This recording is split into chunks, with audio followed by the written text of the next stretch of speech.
ba ba ba ba ba. Ba ba ba ba ba.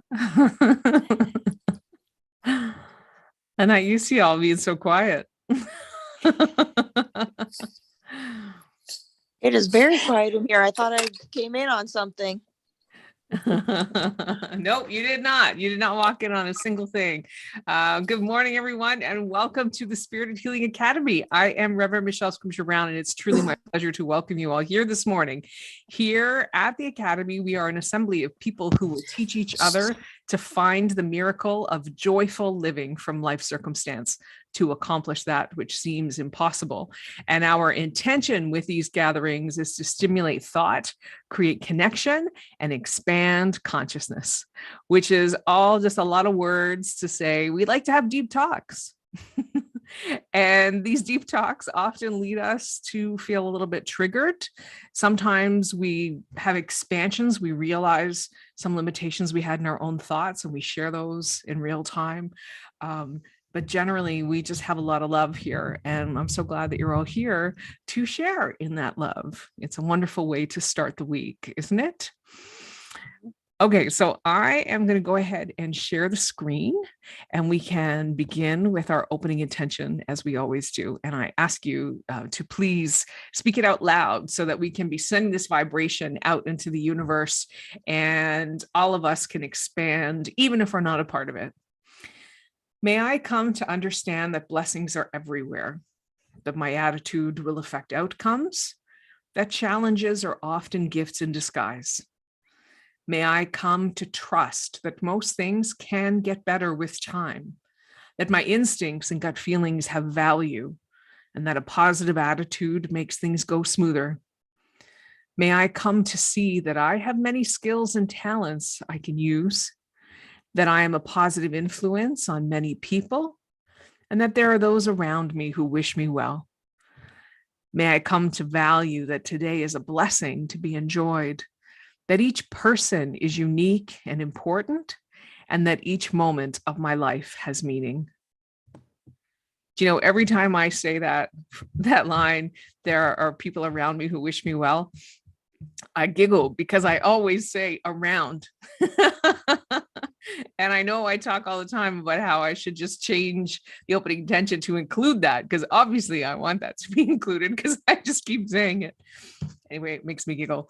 Last week, we started a great conversation. We were talking about 12 aspects that make up gratitude and make it maybe more experiential and deeper in our lives. We got through 4 of those 12 aspects. So today we'll quickly review those first 4. And if anybody has anything they want to say about any of them while we're doing the review, please chime in. You know, I'm always happy to hear from you. And then we will kick it off right away with number 5. Okay, sound good? All right, so let's go back to that screen share.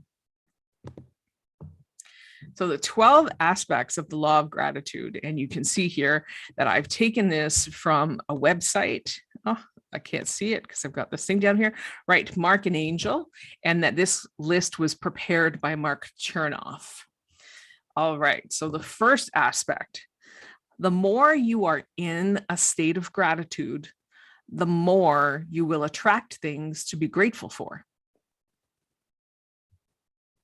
I think our consensus last week was that we thought this was true. Number 2, being happy won't always make you grateful, but being grateful will always make you happy. And we kind of liked that little flip of the coin there when we talked a little bit about our free will, I think, in that part. Number 3, gratitude fosters true forgiveness, which is when you can sincerely say, thank you for the experience. Now, this one was a little triggering for a lot of us, and we had really good conversation around this. I don't know if anybody has any more insights that they want to share that came to them this week. No pressure if not. No. All right. So then, No, I was just thinking when I was thinking all week about this.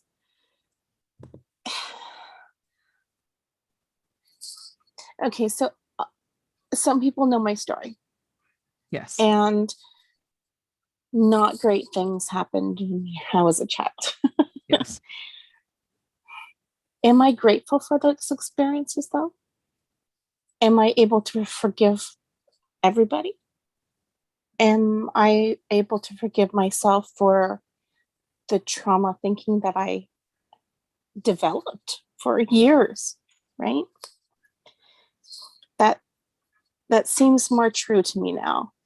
I still have a lot to do. Well, let me say that, we had very different childhoods. Obviously, your traumas were not mine and my traumas were not yours. But I would also say that there was a lot of shit that I have a really hard time being grateful for. So what I say is that I'm really grateful I've resolved that karma. Okay. And then I won't have to do this again. Now I have to think more. Right? Like, I'm really glad to have signed that fucking contract complete. Yeah. Done. Thank And you. I'm really grateful for who I've become. Okay. I think that's really where I turn my focus to.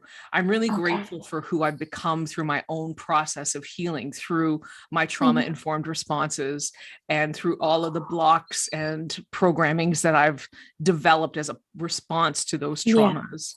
Yeah. My own becoming. I'm really grateful for that. I still have a little bit more to go. I should say I'm grateful for it all today. Yeah. Thank you. Maybe check back this afternoon. We'll see where I'm at then. Yeah. Thank you for sharing that reflection, Nikki. Okay. And so number 4, and this one we talked about a lot. You never need more than you have in any given moment.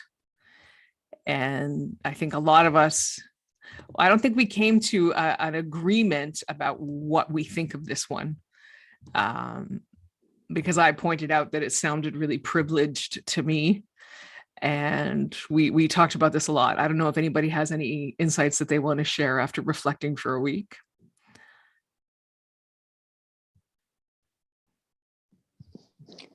I find this to be interesting because I feel like a lot of people feel like they need more all the time, unless they're at some peak of, oh my God, this is amazing.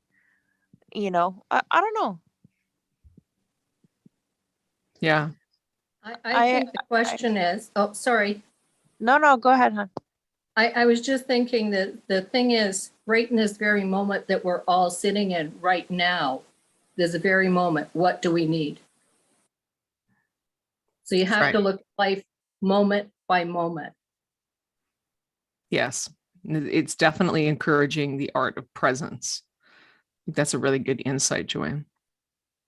Yeah. Try not to go too much forward because it creates a habit. Yeah. But I always feel God and our angels lead us to what we need.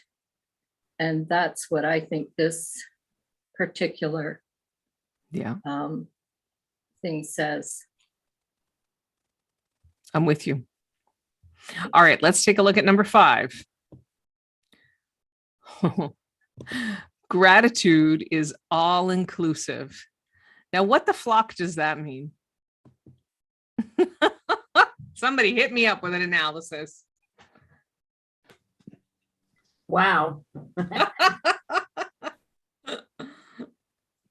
I feel like this would mean all around in terms of people, things, places, circumstances. It kind of makes everything the same, doesn't it? It wouldn't be like, oh, I'm so thankful for, everything except you, Michelle. Not thankful for you. Everyone else here, so thankful. Or a situation. I know a lot of people that are like, well, I am thankful for, this situation that happened to me and yada, yada, yada, but I wasn't thankful for this part. So this is exactly what Nikki and I were just discussing about traumatic childhoods. Oh, okay. right? Like, I am not grateful for the level and depth of my own sexual abuse. I will never be grateful for that experience. And is number So five does that telling mean, me that I cannot then benefit from gratitude because I'm not all inclusive of my experience?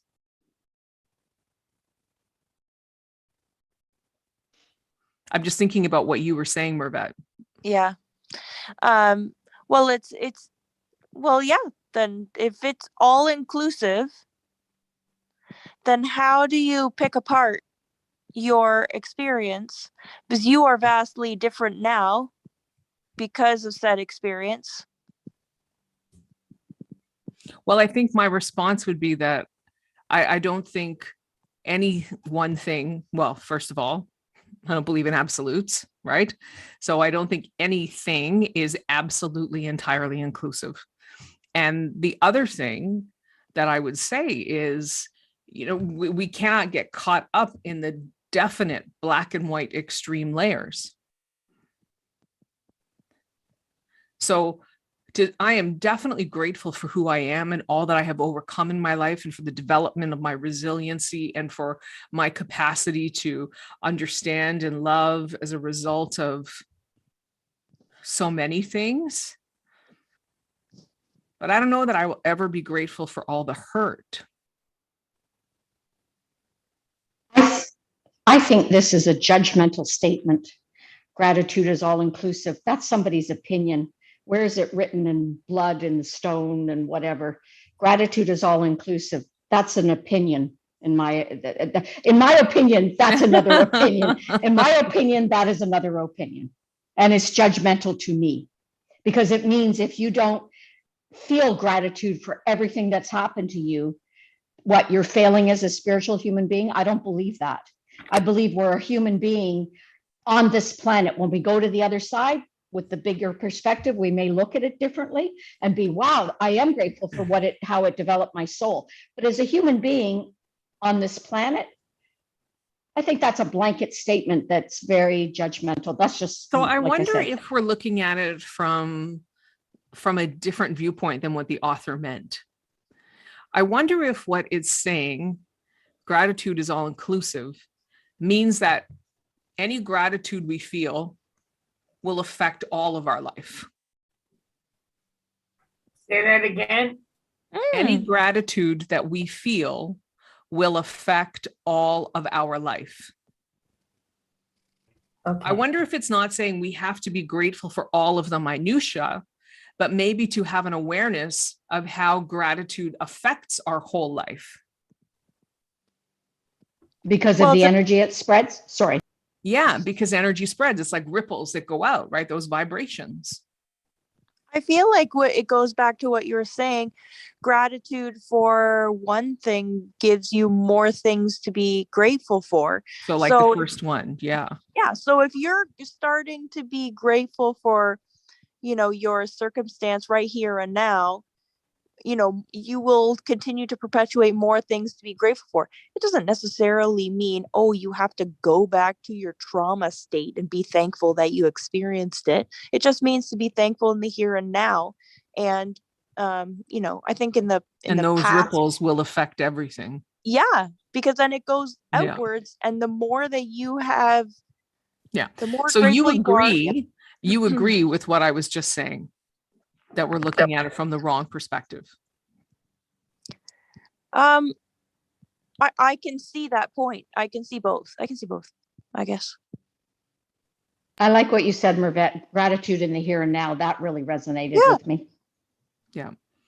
Well, as soon as you start a gratitude practice, you start noticing differences and changes in your life. It's almost immediate, because no matter what, as soon as you're starting to feel gratitude, your heart lightens, you start smiling, like all of these things, you get this warm and fuzzy feeling inside. And like, no matter what, gratitude is a warmth that builds inside you, and you're the one with the kindling, right? Like, blow on the fire and you can feel it warm up, and the bigger your fire gets, which the is what more Joanne was saying a few moments Yeah. ago when we were talking about number 4, that you never need more than you have in any given moment. It's about being really present with the granular space that you are occupying now. Yeah. All right. Well, let's look at number 6. Hey, does anybody know what this red line is on the screen? Like, who drew that? I think you did, Michelle, when you did this across the screen. I think I saw it go on when you, I don't know, you're very powerful. It came on How do my I get computer. rid of it? I'm very powerful. How do I get rid of it? Did you touch your screen at all when you, I saw your hand move down and then this thing like, anyways, I wouldn't worry about it. It might affect your video. All right. I'm going to try and erase it. But anyway. You're gonna have to ask one of your kids. I don't Go know. with No, Ellie. my kids don't use Zoom. They use Google Meets. Don't be I was going silly. to make a comment, like kind of listening to the conversation. Yeah, again, I wasn't sure how to like approach this, but what I realize is that we've all been through a lot of traumas. I would say the majority of our traumas, even from an early age, we don't even remember. I know I've been kind of discovering some deep down things that I didn't even remember. I think purposely we cover them up, but as you start doing, looking at these shadows and you start, appreciating them or having gratitude for all the things you've been through, because it actually made you exactly who you are today. You would not be where you are today without all those traumas or whatever experiences you had. And you can also choose how you want to look at them. You can go back and look at them in a different way instead of like seeing them as trauma. You might be able to be more neutral and say that was an experience, and things like that. And that's what I've been kind of working on with Well, you know myself. what? Just listening to you speak here, I'm reminded of something that was really important for me in the early parts of my journey, and I often forget now that we don't serve ourselves by dwelling in the past. Right. Like, didn't I write a whole book called In the Past? Yeah. And if you can take like We where don't you serve are ourselves now, by thinking about and revisiting those traumas. yeah, I wouldn't even say you have to go back and revisit them all, but if you could just start being grateful in this present moment Exactly. for Exactly. exactly who you are, and like Yes. everything I've been through made me who I am today, and I love who I am today, and I can just love whatever arises. I can start, creating a better experience, and things that I'm going to attract into my life are going to be so much better when I have this attitude of gratitude. Right. Yeah. It's an interesting idea. All right, let's take a look at number 6. What you have to be grateful for in the present changes.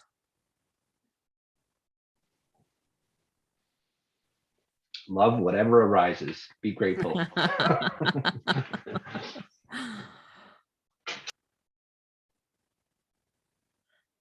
Anybody? Yeah, well, new things are coming into your life every day, new experiences. You're passing new people. Yes, and if your gratitude precedes you, when you walk out the door, it's like putting on your smile. It lifts everything. I don't know. I think it's Well, changing all the time. and if we bring it into like a really narrow viewfinder of what we're looking at, what the sentence says here is what you have to be grateful for in the present changes. So if one of the things on your list that you're grateful for is that the sun is shining, an hour later, it might be cloudy. An hour and a half later, it might be raining. These things change. Not only do we change, but maybe we're really happy for our dog. And then over time, the dog passes away because it's lived its full life and this is its time. It changes. And now you have a new dog, or you have a cat, or you don't have any pets, or maybe you're like me and you have a snake. I think you could still choose to be grateful for, whatever's happening in that present moment. So you can. That's you the can, key, though, right? Is the present moment. Right. I love, I love the sunshine, but also I can really enjoy the rain. I can enjoy Yeah. and I know that the benefit And I'm of not the saying that we rain. shouldn't be grateful for the rain. I'm just saying that if we started out saying we were grateful for the sun, that's going to change. Like not every day is bright sunshiny. Yeah. But Anybody? you walked out that door and the weather is perfect and you're only able to sit in the sun, look at the colors of the beautiful trees, your gratitude for in that moment is different from what it was when you were in the smelly elevator, or Right. whatever. Right? Right. It's changing all the time. You walk down that trail and say, Holy God, thank you for Right. this beautiful environment, whatever. It's changing all the time. But in order to experience that, you have to be present. And you have to have gratitude to start with. Maybe you I- have to be I- present. I think this morning I had a little experience. Phil made me the first cup of coffee I've had in years that was real coffee, with his fancy machine. And Nice. the first mouthful, he came into the room and he said, "So what'd you think of it?" And I said, "Well, I'm going to say something." I said, "Don't be offended." But I said, the first mouthful tasted like you took the ashes from a cigarette tray and made a hot drink. And he kind of looked at me and I said, continue to listen. I said, and I thought, well, maybe I needed to drink some water. So I drank some water because I drink water all the time. I said, oh yeah, I was really thirsty. I needed some water first. And then I started drinking the drink. And by the time I finished the drink, I looked over at him and I did the 2 thumbs up. And he laughed and I said, yeah, I came to really enjoy it. But I said the first mouthful was the exact opposite of the feeling I had by the end of the cup of coffee. So that was one little tiny experience where at that particular moment, I don't know why it tasted like it tastes. I've never tasted cigarette ashes made into a hot drink, but it was what I thought, oh, that's what I came up with as a simile. And it just it made me laugh because I thought, wow. And I'd just been happily for a walk with it. We'd gone for a drive to charge our car battery, and then we came home and we went for a beautiful walk. So I was in a good mood, but even though I was feeling present and fabulous, that first mouthful, it didn't matter that I was in a great mood from our walk. That first mouthful of coffee, I went, look, but by the end, it changed just during that coffee experience. And I went, wow, what determined, that moment of I wasn't grateful for the mouth. But it's great that you were able to be present, right? To get to the moment of deliciousness. Yeah. So it was just an interesting human observation. That's a great example here. All right, let's take a look at number 7. A grateful mind never takes things for granted. Now, this one really, I don't know. And the reason I say that is because, a mind is a human thing.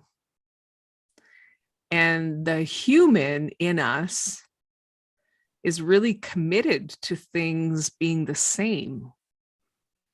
And we do tend to rely on things being the same, which really means we're taking them for granted, right? Oh, my friend is never not going to be my friend. Oh, my neighbor is never not going to be my neighbor. Oh, my partner is never not going to be my partner. Oh, my coffee is never not going to be the first thing that I drink in the morning. And so on and so on and so on.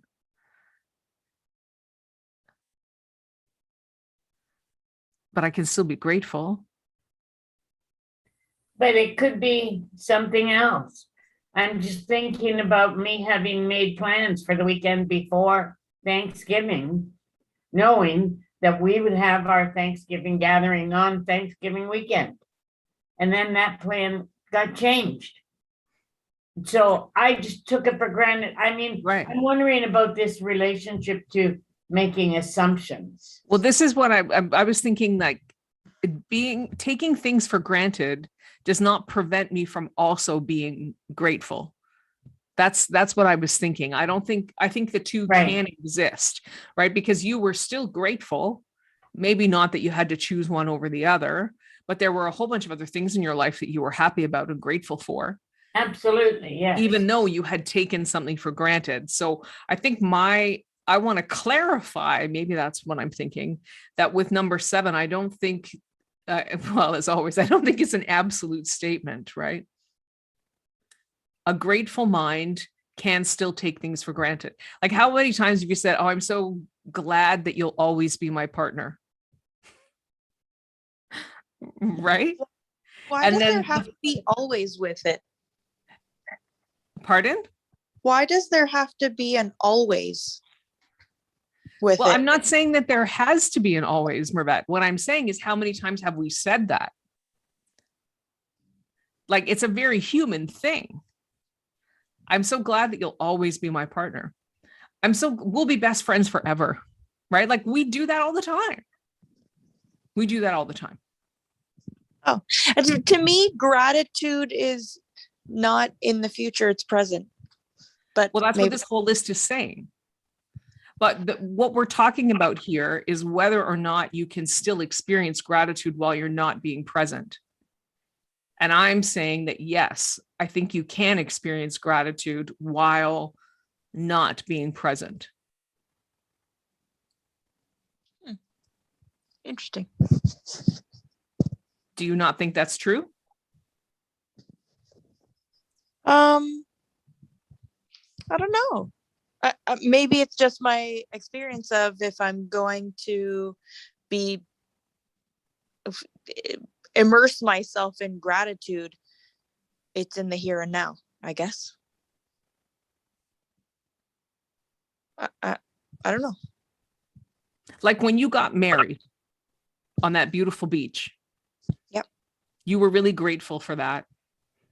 And you thought it would be forever. That's the point I'm making here. Is that I don't think the two are exclusive. Do you understand what I'm saying? I think I'm trying to wrap my head around it. I think what the author is trying to drive to here is that perhaps when we get to that sort of nirvana, euphoric state where everything is neutral and we're just full of light and love, we are not taking gratitude. We are not taking things for granted, which is probably true because we're just there in this euphoric state. And maybe we have a deeper sense of gratitude in that moment. But I think even when we're not on a spiritual journey, we can still be grateful. We can still feel the impact of gratitude in our life. Even if we're not aware of all the other things that start flowing to us because we've been so grateful for the things that we do have.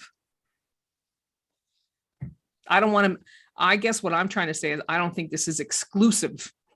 I don't think we can only have gratitude if we are spiritually, correct.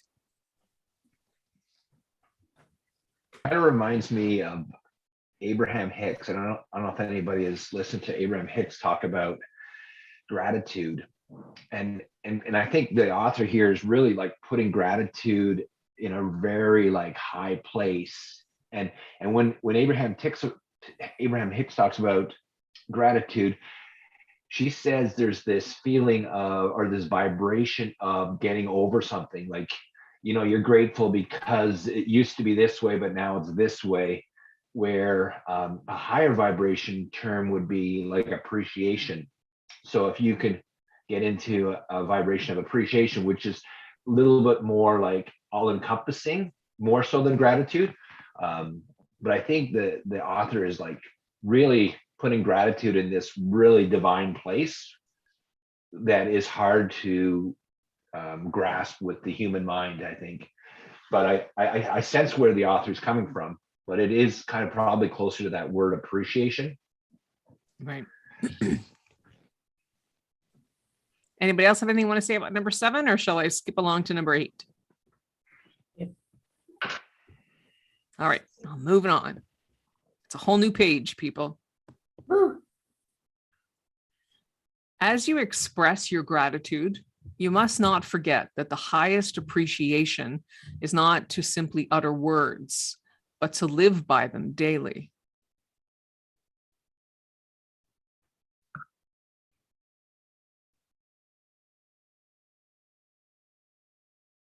You're a very chatty bunch today. Well, Well, I I think this is getting into that appreciation, which Yeah. is almost like the higher form of gratitude. They almost can mean the same thing, but it's almost, I think the way gratitude is like it's almost like something's changed and now you're more grateful for it. And I think earlier in these laws, they were talking about almost being grateful for everything that's already happened. It's like going back and just being like really appreciative of everything that's ever happened to you, which is challenging. But it's kind of this dual, like because we live in a duality, we're supposed to experience the trauma and the depression and all the deep dark things to really appreciate the love and the joy and the bliss.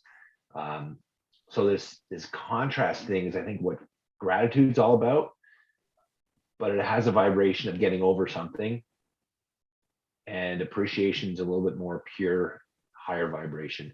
And you do have to live that, where you kind of like know that whatever's happening is perfect, even though it seems imperfect, it is perfectly what we. So listening to we what need. you're saying here and what you were just saying about number 7 and what you were sharing about Abraham Hicks's perspective, I wonder if the word appreciation is really more present.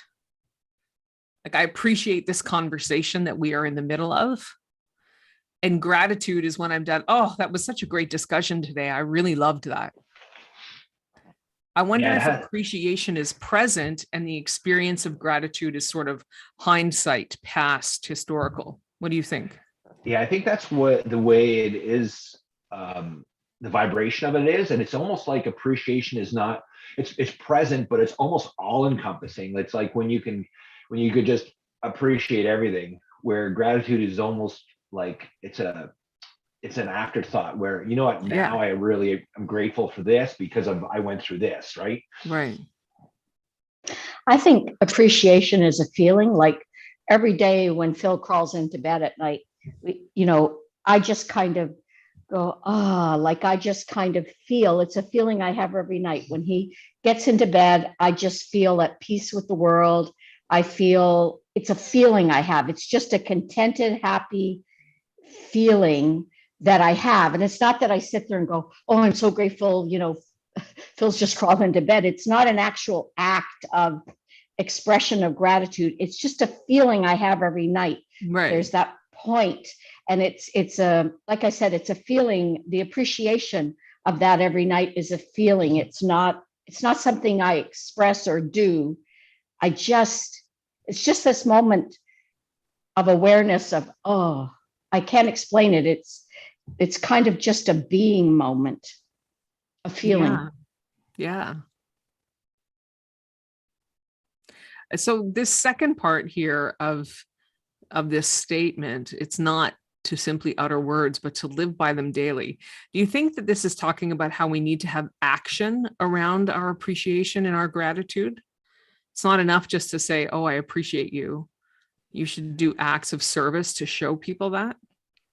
I think what it means to me is you can't just say the words. You actually have to like really truly down deep mean them words. Like I think there's a lot of people saying words that the vibration is not there. They don't truly mean it, or they're trying to maybe say a positive affirmation and they're not convinced that, I am abundant, but they don't feel abundant. And You're thinking about programs. Well, I'm thinking about simply uttering the words. Yeah. Like, how do you show your appreciation? Well, no, I think Mike is talking about embodying it. Oh, And if you have a program that says you don't deserve, or you're not worthy, or you are unlovable, you can't really embody the state of appreciation. Or maybe you get glimpses of it rather than being able to maintain it. Is that what you're implying, Mike? I think it is like really breaking down those programs, because when you start seeing those programs, you start seeing, those shadow aspects that have actually made us who we are. But you kind of like get to a point where you appreciate everything that's made you who you are, and you love who you are, and you just get to that point where you you can start actually loving what arises. And and you truly do, like, you know it's for your highest good, but it's an evolving level of consciousness, and I'm not there yet either, but I'm working on it. But it is about evolving your consciousness.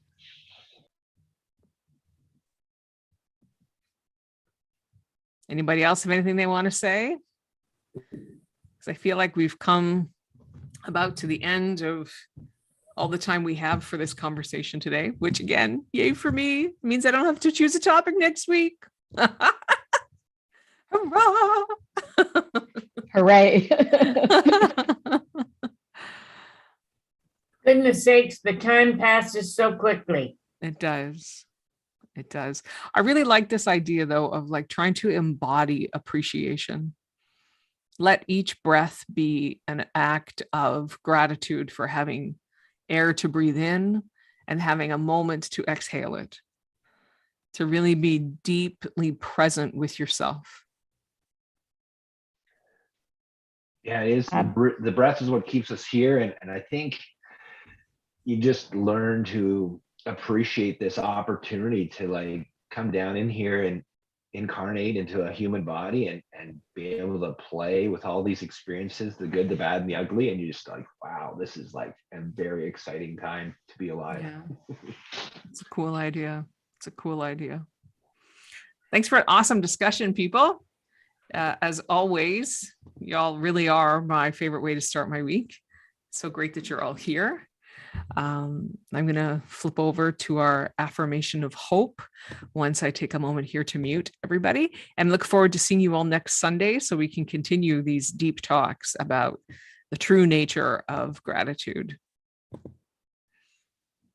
Hope, fragile, luminous, and buoyant, fill me now. Bring your gifts of optimism, faith, and positivity.